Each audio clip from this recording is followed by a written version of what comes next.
Thank you, everyone, for attending today.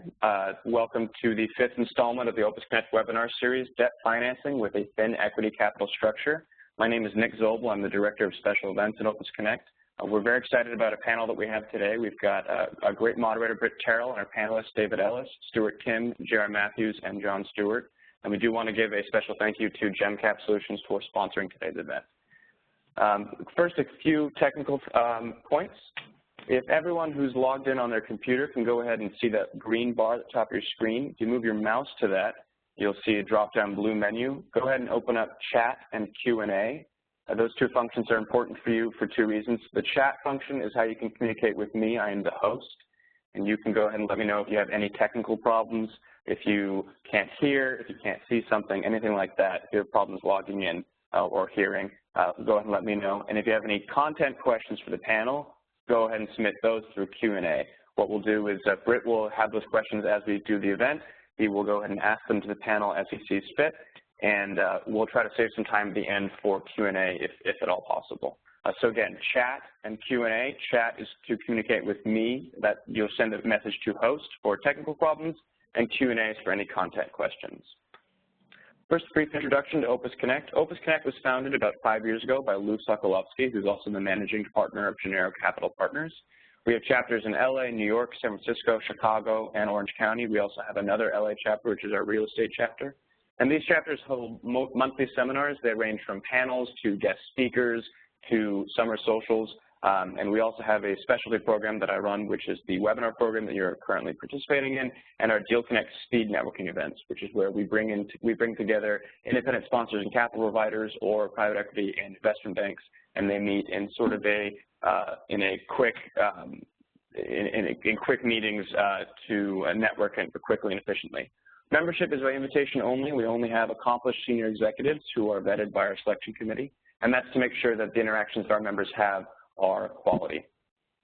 Without anything else, I'll go ahead and give it off to Britt Terrell, our moderator, who will get the event started.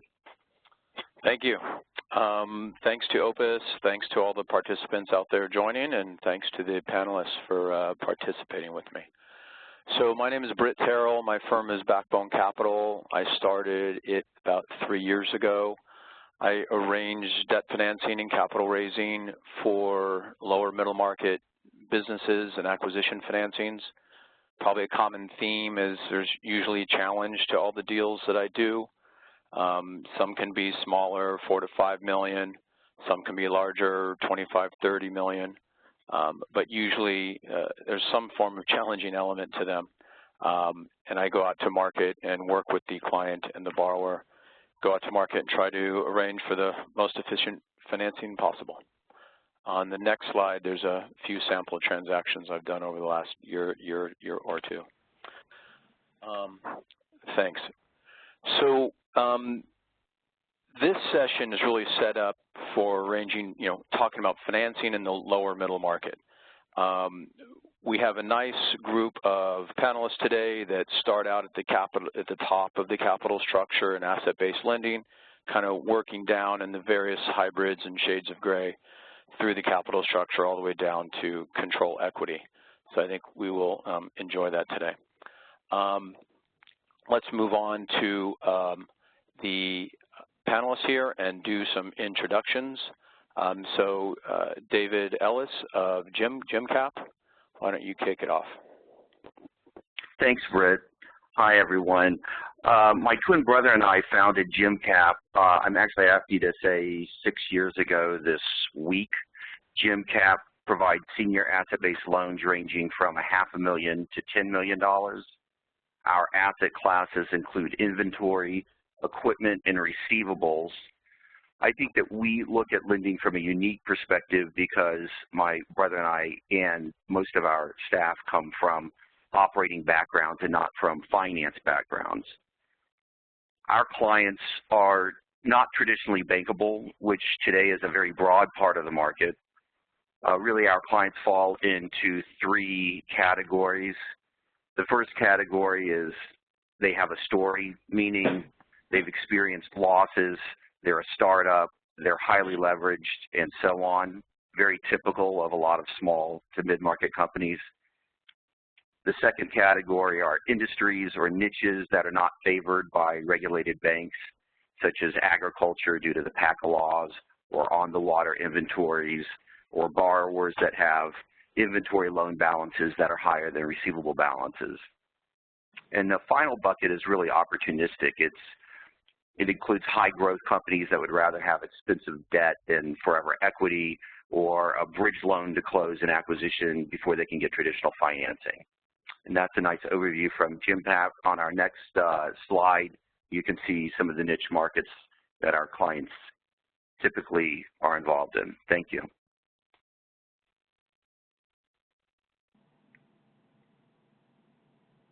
And Stuart. Stuart Kim of PGP, a little introduction on yourself. I had the mute button on. This is Stuart Kim, PGP Capital Advisors.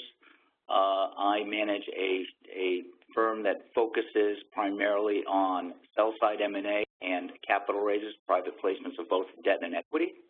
I would say that our primary niches are representing companies that are founded by entrepreneurs who come from other places, i.e. ethnic entrepreneurs. And also we spend quite a fair amount of time in Asia, working with both Asian and U.S. clients on cross-border transactions, both M&A and investments. From a product standpoint, in addition to those things, we do fairness opinions. We also have raised money for funds. I'm actually joined today here at our office by Ned Moulton, who is going to address one of the slides. He most recently closed a fundraise for Creative Artist Agencies, their first venture capital fund. That's it, Britt. All right. Oh, and on the next page is a sample of recent transactions that our firm has done.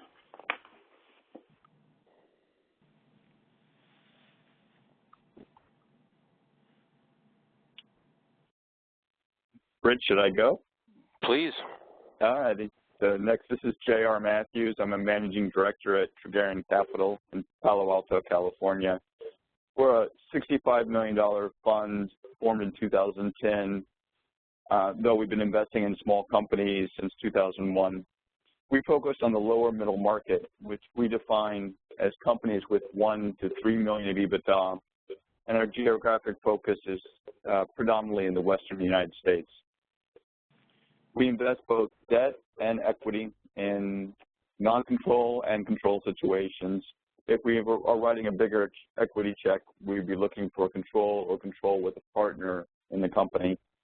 We'll do both direct as well as sponsored mezzanine investments. Our typical check size is $3 to $6 million. We take a collaborative approach with our companies. We like to invest where we think we can help move the needle, is the way we like to put it. We've been doing this for a long time and have a very successful track record of taking companies to the next level and generating excellent returns, both for our partners as well as for our management teams and founders that get a second bite of the apple once we invest. The next page is a little bit about me. I started my career in private equity by not being in private equity. I bought out my family's companies when I was in my 20s and ran it for 10 years before selling to a strategic buyer. And ever since, I've been investing in the same type of companies as our fund is currently focused on. All right, and John Stewart of Full Circle. Thanks, Britt. It's John Stewart of Full Circle Capital. We are a publicly traded business development company. We trade on the NASDAQ global market under the symbol FULL, F-U-L-L. We've been public since August of 2010. The firm actually our efforts were started in 2005, and we were set up as private funds back then and converted into a BDC in 2010. We like a REIT or like a REIT, BDCs have to distribute their income. Right now we pay out about 6.7 cents per share per month. which equates to about a 10% yield. I realize that we're not in an investor relations format today, but I thought I'd cover that as well. In terms of our investment strategy, we're primarily first lien senior secured, but stretch or unitranche senior secured. We will do second lien and to some extent mezzanine and equity co-invest. We like to lend to companies with both cash flow as well as assets to cover our risk. We have a direct origination platform, as well as we will participate in other transactions with other funds and other BDCs, and we will also buy in the secondary market for some of our positions. Typically, loan sizes are $3 to $10 million. We can originate basically up to $25, $30 million by bringing in partners. That's something that we're doing more of over time. So while our bread and butter hold is about $3 to $10 million, we would like to look at deals, up to $25 million because that's where we see our market. We focus on companies really $2 to $10 million in EBITDA. Obviously, more EBITDA is better in our world. We can structure our facilities both for term loan as well as revolvers, which we think are highly efficient for a number of reasons. And since inception in 2005, our average loan size is about $5 million. We expect that to increase over time, as we've done about $350 million of loan volume to about 67 different borrowers. Our team, we have about 13 professionals in our office here in Westchester County, New York. We've been adding people recently. While we have a diversified approach to our portfolio, we want to lend across a broad and diverse range of industries. We have added some industry verticals recently. We've added a real estate lending practice. We found that a lot of even our commercial and industrial loans have some sort of real estate component to it. So we added real estate personnel with Brian Nylander joining us, as well as most recently we added a healthcare vertical with Mike Gervais and John Birkland joining us to head up our healthcare efforts, as we found that to be somewhat specialized industry and as well as a highly scalable opportunity for us. That's our team. We have a full complement of origination, underwriting, monitoring, as well as servicing capabilities. In terms of what our product is, this last slide really shows, we put this in our presentation more towards our investors so they understand how we invest their money and our stockholders. And basically, we do stretch senior unitranche lending where we'll go deeper than obviously a traditional bank and go into the second lien and into the mezzanine exposure. We think it's efficient, especially in the lower middle market, smaller market, where you have one lender efficiencies. You don't have to pay the borrower doesn't have to pay 3 sets of lawyers.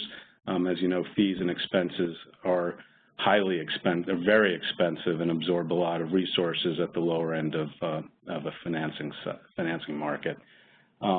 This has proven to be very valuable to us, this approach over time, and we certainly expect that to continue. So that's a little bit about Full Circle. We have about 21 positions in the portfolio right now. We expect those numbers to increase as well as the average loan size over the next year. All right. Thanks, John. Moving to the content of our presentation, and I'll kind of start off whereby, look, I think all financing folks like to finance deals that are kind of well-sponsored, well-capitalized, growing and improving, but that's not the topic of today's session. We're sort of working on at the lower end of the middle market, talking about deals that have more storied profiles and thinner capital structures, and the panelists on this group are really focused on higher yielding investments. And so playing at the lower middle market, operating in a little bit more storied deals, a little bit thinner capital structures is where I think the view is maybe it's a little more inefficient market. And they can, they have to pick their deals wisely but that's where they can get the yield that they're seeking and still do some reasonably structured deals.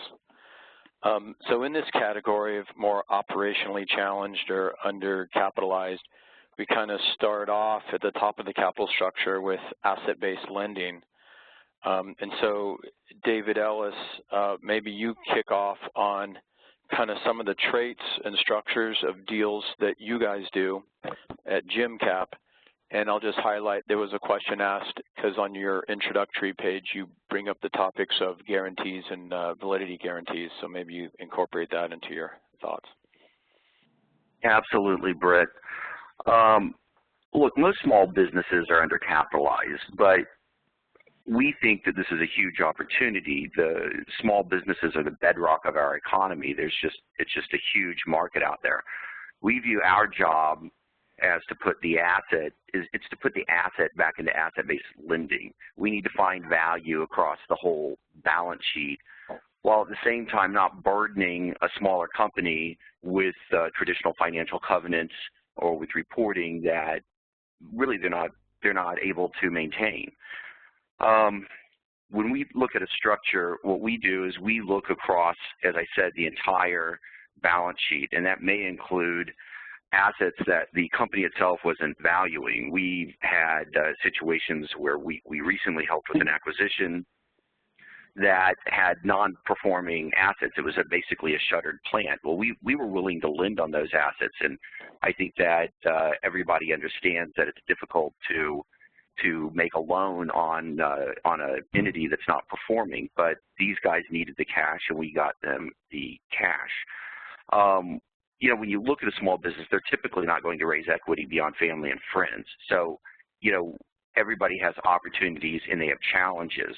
And so while most businesses can find factoring pretty easy, we think that you have to move beyond the receivables and allow the company to leverage, you know, its equipment and its inventories. And those inventories may even be on the water coming from India, China, South America, and that kind of tie up a lot of working capital for a very long period of time. Because we're stretching out and really leveraging everything on a balance sheet, we do ask often for guarantees or validity guarantees. And to get the difference between an unconditional guarantee and a validity guarantee, an unconditional guarantee is exactly that. You have the owner or the majority stockholder guarantee the loan. It aligns their interest with the lender's interest. Validity guarantee is a step down from that. It's not an unconditional guarantee. What the guarantor is stating is that the collateral is there, and then that if something goes wrong with a loan, they will not prohibit you from gaining access to the collateral if that is the only recourse. It generally also states that the guarantor has not performed any bad acts, such as fraud.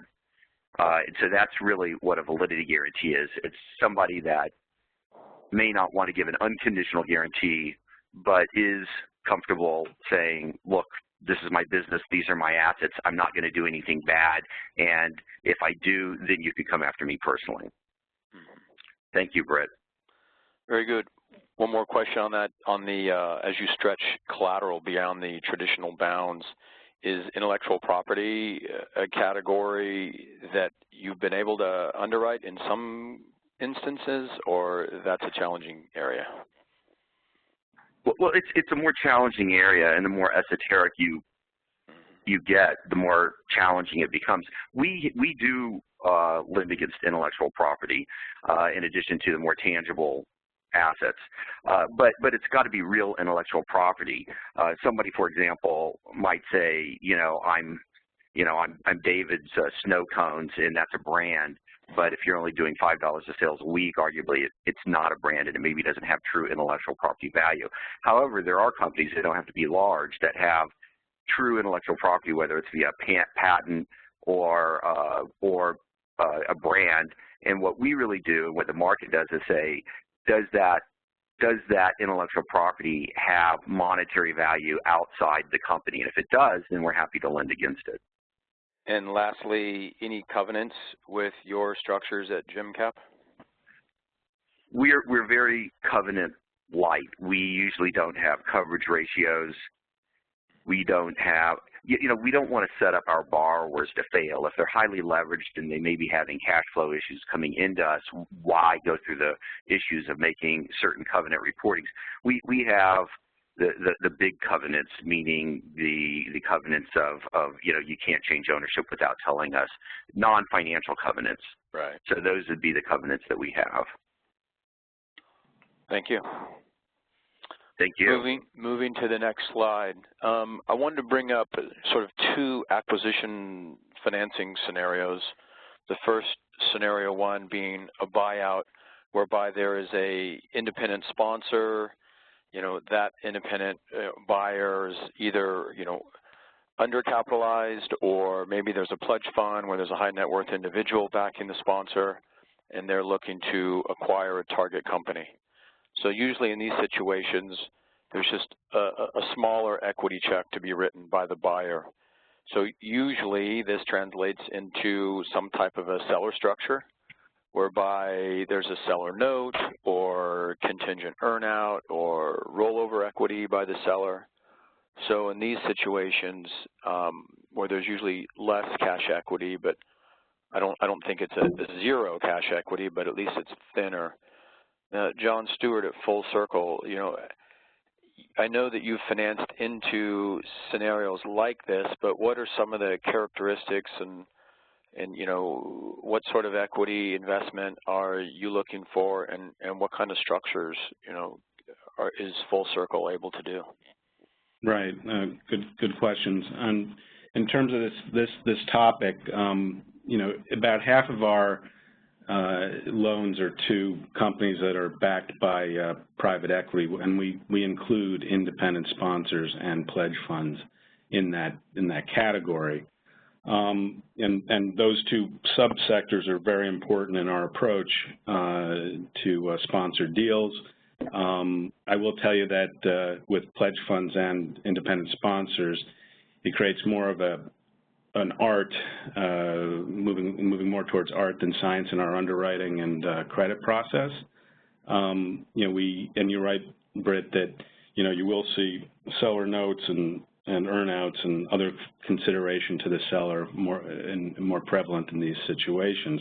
And we think those are good attributes, especially when there's obviously it makes up for some shortage of cash investment. But we do look at them as very important to the process because it keeps the sellers interested, obviously, and it obviously it helps in the transition of the business, whether the seller is remaining in management or is departing. And clearly, acquisition finance, the biggest risk really is in the first 6, 9, 12 months.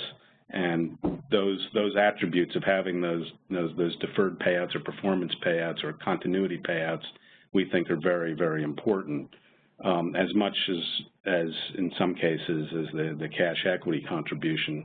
In terms of cash equity contributions from these sources, we don't have a real hard line on the amounts that we look to see. We look at what our exposures are and what the credit analysis is based on our exposure to the risk. But ultimately, we look at our attachment points, the collateral, and cash flow and serviceability. Actually, in certain cases, we've had sponsors come to us with very attractive, independent sponsors come to us with very attractive purchase prices, and we've basically put up the lion's share of the capital, almost all the capital, and obviously we take a significant amount of equity for that, but the sponsor ends up in certain cases in a place where they have better economics had they just gotten their usual 10, 20% promote. So that's something we will do. We look at a relative risk attachment point, and we look at it to calibrate our exposure from there. And if it's a very attractive transaction, we're willing to basically substitute for the equity with going deeper in our credit exposure. We've done that, as I said, more than once. They're exceptional transactions. It's not something we do every day, but we definitely like to see those opportunities. You know, as I said, you know, in terms of earlier independent sponsors and pledge funds, pledge funds we like a lot because one of the things we do is we try to look through to see who is behind the pledge funds, because a lot of times they have rather accomplished people who can make a very informed or industry informed investment decision when they go in for the equity.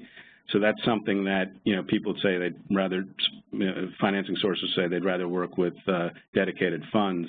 I think the pledge funds have very nice characteristics, especially when you can look through and see the quality of the investors in those pledge funds. Okay. One of the questions coming through, I'll just ask, looking at, you know, do you look at the net worth of the tangible net worth of the business, and also on seller notes, I assume you require them to be subordinated and then treat those sort of quasi-equity-like, but maybe some comments on that. Yeah, on seller notes, we look for their maturities to be subordinated to us and write a payment, and the maturities be beyond our maturity. And you can structure obviously payouts along the way, but the vast majority of that stuff should come out after we get out. You know, in terms of you know, advance rate and leverage levels, it depends on the type of business and the stability of the cash flows, as well as in some cases the asset coverage. So as we know, every business is different and every situation is different. Albeit in the lower end of the market, your advance rates on cash flow are going to be lower, and tangible net worth, if you're lending against cash flow, we're not going to be fully covered by tangible net worth. Right. Thanks, John. Okay. Flipping the page, there's another acquisition financing scenario where there is an operating company that's acquiring a target, and many times the operating company is not sponsor-backed, doesn't have a lot of cash to contribute, but it does have equity value. So it's contributing its equity value, in essence, to the combined pro forma company going forward. J.R. Tregaran, maybe a comment on potentially what John addressed is the independent sponsor buyout, but maybe more focused on, have you crossed a scenario whereby there's an operating company buying the target, and do you recognize that kind of, you know, implied equity as their equity contribution to the transaction? And then how do you look at financing acquisition transactions like this? Well, maybe a little bit like any other transaction, we bucket everything into really 5 different categories. I even have an acronym, we'll call it CREAM. And the equity rollover, frankly, that's nice, but that's really about what they've done in the past. So we look really at the cash flow. What are the cash flow characteristics of the acquiring company? What is the cash flow characteristics of the company that they are acquiring? Revenue is the other aspect. How much visibility do you have on the revenue? There are businesses that, you know, they don't know in 4 weeks from now what their revenue profile looks like. And, you know, it can be a good business, but it's just really difficult to underwrite to. That also goes with profit structure. Is it an industry that is just inherently going to be making money day in, day out? Thirdly, we look at enterprise value. You know, if the acquiring company is paying a great price for the company it wants to add on, and I'm not talking synergy, I'm just talking, you know, plain enterprise value. You know, that changes the dynamic for us as well. And then because we are so cash flow oriented, tangible net worth is not something that comes into our lexicon. We're more about what the maintenance CapEx look like, and then finally what's the management look like. So from that standpoint, you know, is there a minimum cash investment? Sure, we'd like to have that. If there's a company that's making money, growing, that it generates free cash, that is acquiring another company that should generate free cash, then that should be highly financeable from where we look at the world. Pricing, that's always a trick. It depends on if the company capital structure should have equity versus debt. How much debt can you really put on a company?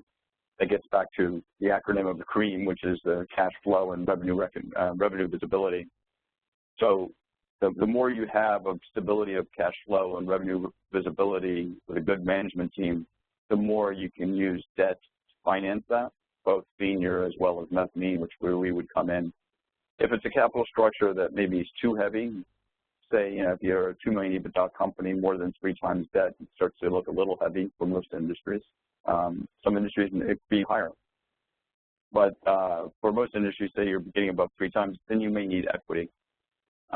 We can structure some of our mezzanine so that it looks like equity, or it has flexible payment structure. That's the nature of mezz in general.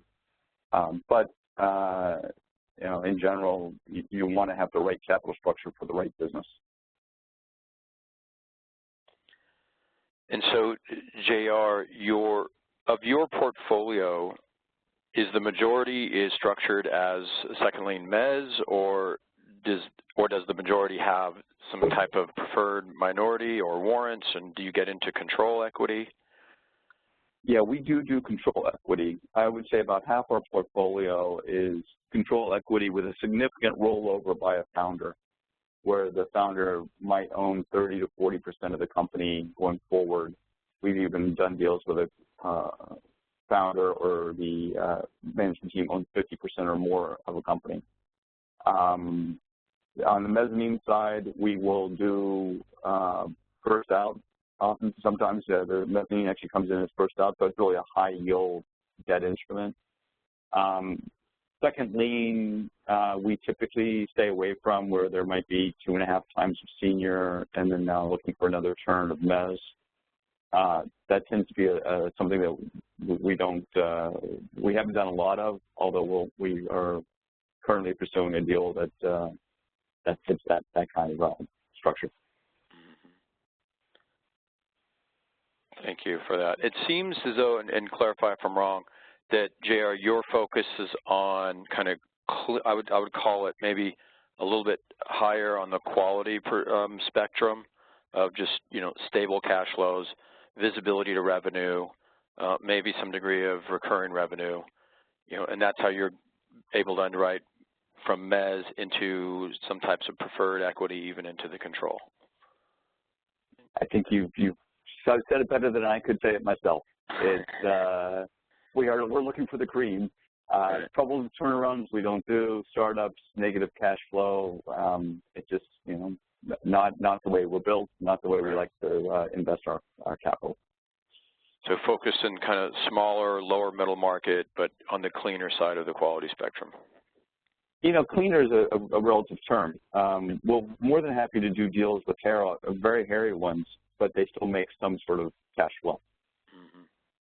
So from that standpoint, it's not really a turnaround. It's a company that makes money, as we often say, sometimes despite themselves.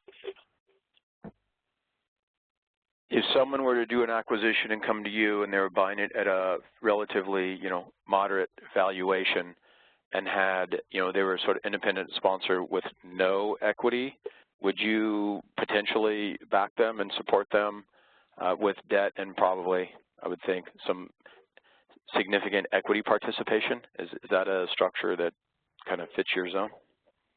Yes, absolutely. I might add, I started my career after I sold my first company as an independent sponsor with other investors, as well as writing my own checks, and did 4 deals over the course of a number of years. So yeah, we have a passion for that. It's in our DNA, and happy to look at those all day long. Thank you. All right, moving on to the next slide. We'll go to our resident investment banker of the group here, PGP. So I know that there's 2 categories that PGP focuses in on, and one is sell-side engagements, the other one is raising capital.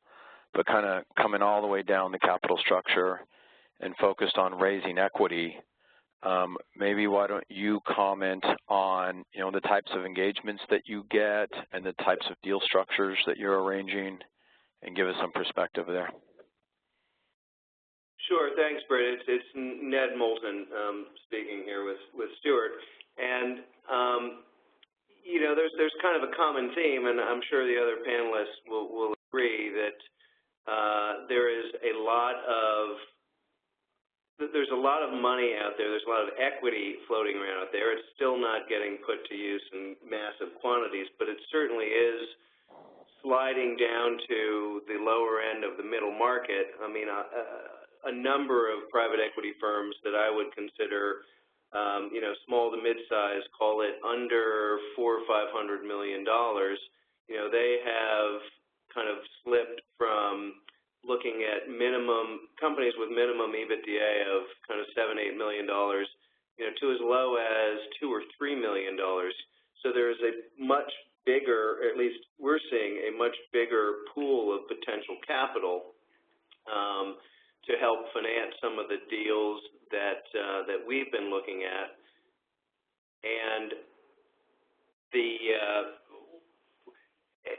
I think that causes a couple of different issues. One, it means that the lower end of the middle market is getting picked over a hell of a lot more than it was 5, 6 years ago, and there's also, and I kind of put this on the slide at the very bottom, the sourcing. There's a lot of different alternatives in the sourcing market, as we all know. I mean, there's merger networks and the axials that are throwing, a lot of these deals out to literally thousands and thousands of people. So it's making, in a way, it's making the market much more efficient, but in another way, it's making the market more difficult, because there is so much money being thrown at some of these deals. And so it's harder to get some of, the ones that you think are good quality deals, it's harder to get them done. And I give you an example of something that we worked on recently, where at the very last minute, we were kind of outbid by what we would call a non-professional investor. And we had cut and structured a very attractive deal. It was about $21 million or so in total financing. I think we had about $11.5 million of senior debt lined up, a small little chunk of about $3 million of sub-debt, and the rest was in equity. And we thought it was a very intelligent deal. We thought it was a very well-structured deal. And literally, there's a long story to this, but literally at the last minute, somebody came in and outbid us by a full turn of EBITDA.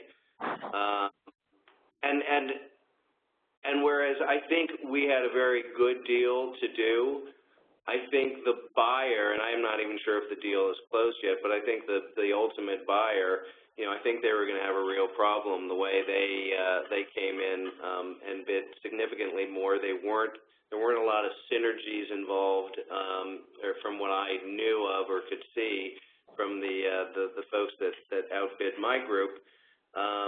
But it's a problem. So I think we're seeing a lot of capital in this particular market, and I think we're seeing a lot of different avenues that these deals are getting out to that capital.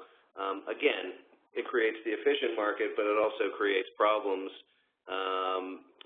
for people that are trying to get smart deals financed. The sources of the equity funding in your deals, not giving up names, but just the categories, what types of capital sources are funding the equity? Yeah, sure. And again, first and foremost, I think, like I mentioned at the beginning, a lot of the private equity funds that, wouldn't really go too much below looking at companies at $10 million EBITDA, they are starting to look at this market much more closely, talking kind of really like the $3 to call it $8 million EBITDA businesses. So you have, I guess, kind of a more institutional pool of capital that's looking at these deals. And then equally as important that I've been finding over the last 4 or 5 years are the family offices and the multifamily offices. So many of them were burned badly by private equity funds, during the financial crisis, that they either kind of pulled back entirely from investing in LP structures, or they certainly consolidated and reduced the size of their exposure to those types of LPs, and they started focusing more on one-off individual deals. And I think one of the mindsets there was a lot of these big family offices, and even small, mid-sized family offices, they don't need the cash, and they didn't want to look at the volatility of the public markets. So they started getting more and more comfortable with financing one-off direct deals, and they have the patience, most importantly, and I think a lot of the other panelists would agree, that they have the patience to wait not just 4 or 5 years, but if they need to, they can wait 7 years, 8 years. I've dealt with a handful of family offices that have no problem waiting 15-plus years. So that has become a big source of capital for these types of deals as well. And then some of the other panelists have talked about the entrepreneurs or the seasoned executives, whether it's through a pledge fund or an independent sponsor, and I still think from a competitor perspective, at least in many of the markets that we look at, there's so many good opportunities for reasonably capitalized competitors to snap up maybe less well-capitalized competitors of equal size or slightly smaller. So, I've worked on a number of kind of roll-ups, if you will, and not necessarily long-term roll-ups, but putting together 2 or 3 companies kind of at close, and creating something that's, a much more attractive company than each one of its parts. Thank you. All right, moving to the next slide. So maybe we'll start off with David Ellis and move to John Stewart, but maybe a simple question, but curious to the answers. How does your firm compete? It's a pretty hot financing market, certainly at the larger end, but even at the lower end. Sort of, what are the key elements that you need, but then how do you win a mandate when it's a competitive situation? Well, it is a competitive market here. We do compete in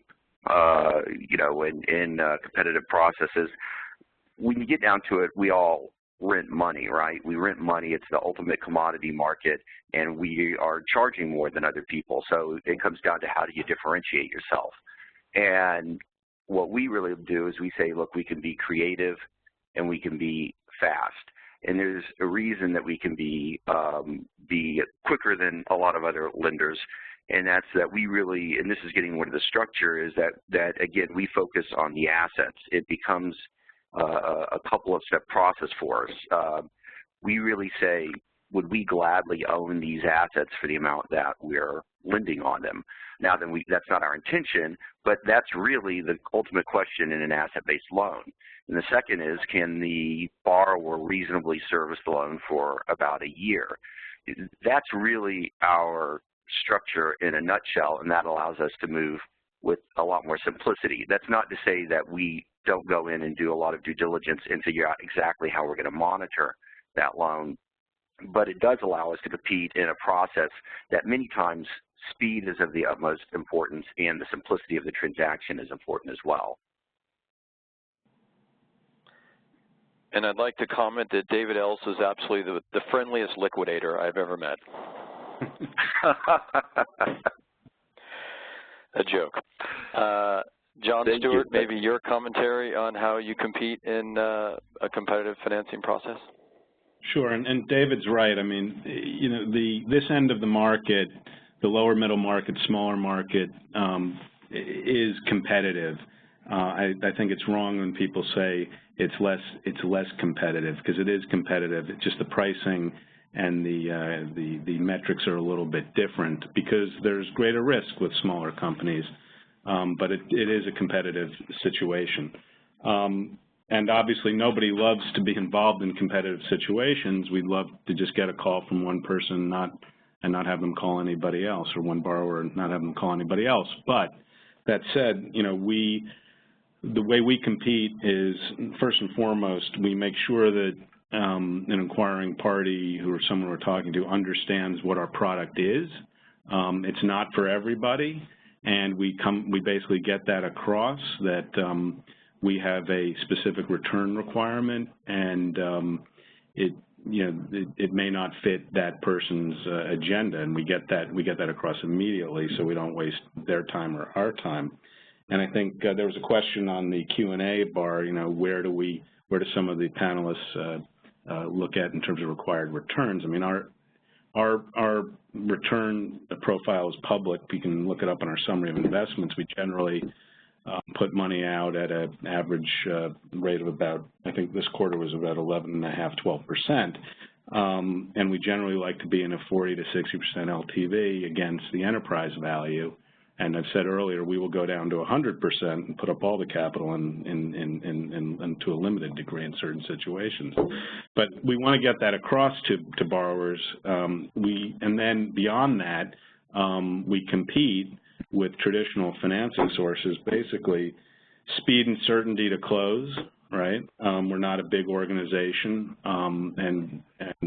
basically there's standing credit committees, but we discuss things day in, day out, not just when decisions have to be made. So it's a cohesive team that answers and deal structures can be executed very quickly. It usually takes us 3 to 4 weeks to close a deal from first call to closing. We try to compete by being flexible on our structures, whether it be amortization, term, or delayed draw, because a lot of our borrowers are in growth, are growing through growth, and you know, they don't need to be sitting on cash that they may need in the future. We have no problem in letting them take that out on a delayed basis. And basically, it's what the buzzword customized financing solutions. I mean, that's the real way to compete in this market and make sure your product fits with the borrower. I think it's that simple. Very good. Thank you.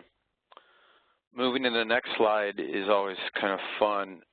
Just to bring up two, you know, maybe each JR at Tregron and maybe Stuart or Ned at PGP, a sample of a deal you've recently closed, just kind of illustrating, you know, the capital structure and where you all fit. We're kind of tight on time, but maybe hit on a deal structure. Maybe JR, you kick it off. Sure, I can do two real quick. One, an entrepreneur was looking to take some chips off the table, and knew he could really grow his company. He, full confidence. It's in landscape gardening or maintenance, if you will, maintenance contracts on mowing and blowing and tree trimming. He rolled over and owned 40% of the company, took some chips off the table, and we already have an acquisition under agreement where we're hoping to double the size of the business within 6 months of the original investment. So there's one where we're really banking on the entrepreneur and his existing cash flow. So JR, you ended up taking 20% of that company? Is that what I heard? 60%. 5-0? He rolled over and owned 40 of the new co. Okay. And there was another situation where independent sponsor brought us a deal that does, and he was buying it at a great price. So there's where the enterprise value can play in, the 3 times cash flow. And we got comfortable that it's kind of a niche business that's going to make money day in, day out. Not recurring revenue, but a type of business that will make money, has a reason to exist, and will typically not grow to the moon, but will always have good margins. And that's a situation where the the independent sponsor ended up with the majority of the equity on the upside. So we'll consider those in certain circumstances, depending on the nature of the business and the overall price. Buying a company for 3 times is a beautiful thing. It solves a lot of ills. And your funded capital in those deals was about how much? That one we did $3 million. The other one we did 4.5. So I can refer my gardener to you for leveraged financing? Commercial, not residential, please. Yes, please. Any commercial deals we're looking at. Sorry. Stuart or Ned, an example of a transaction you want to share? Well, I think Ned in detail talked about a thinly capitalized financing that he worked on that didn't close. Actually, our 2 M&A mandates last year resulted in corporate purchases. The acquirers were corporate. But late in 2012, this was not an M&A assignment, but certainly thinly capitalized describes this situation. We raised $4.5 million of new equity for a bank that had significant TARP capital. And the pro forma structure after the deal was closed was that the U.S. Treasury now controls 55% of the common equity in the bank. The other preferred also had to convert on the same terms as the U.S. Treasury, which was at a 50% discount to the liquidation value of the preferred security. So there are, particularly in the financial services area, and that's one of the areas that our firm specializes in. There are those kind of deals. That era has largely passed, but you know, that's a category of deal we like to play in, because we think there's opportunities in what the U.S. Treasury strategy is as far as getting out of their common equity positions in smaller cap banks. All right, thank you. Stuart, while you're talking, maybe we'll just flip to the last slide, or slide 23 for a second.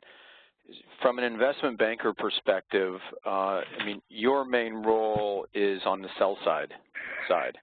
And so as you're selling a target business, you're looking at various bidders and buyers coming to you, submitting bids, looking to acquire the company you're trying to sell. Obviously, if you have a very high-quality company and it's bigger, you probably have well-capitalized private equity submitting bids. But maybe on the lower end of the market, maybe the target is, you know, maybe of a moderate quality nature, you're probably getting bids from lesser capitalized bidders. How do you look at the kind of multiple bids you might receive? How do you evaluate them? You know, there will probably strive to be financing outs by the bidder's perspective. How do you look at those various elements? Britt, knowing that we're short on time, I'll make this as brief as possible. But we look for exactly the same things that we do for well-capitalized buyers. You know, they are criteria such as valuation, certainty of close, deal structure, and social issues, as those factors line up with seller expectations. And as everyone knows, you know, we're in a time where it's great to be a seller.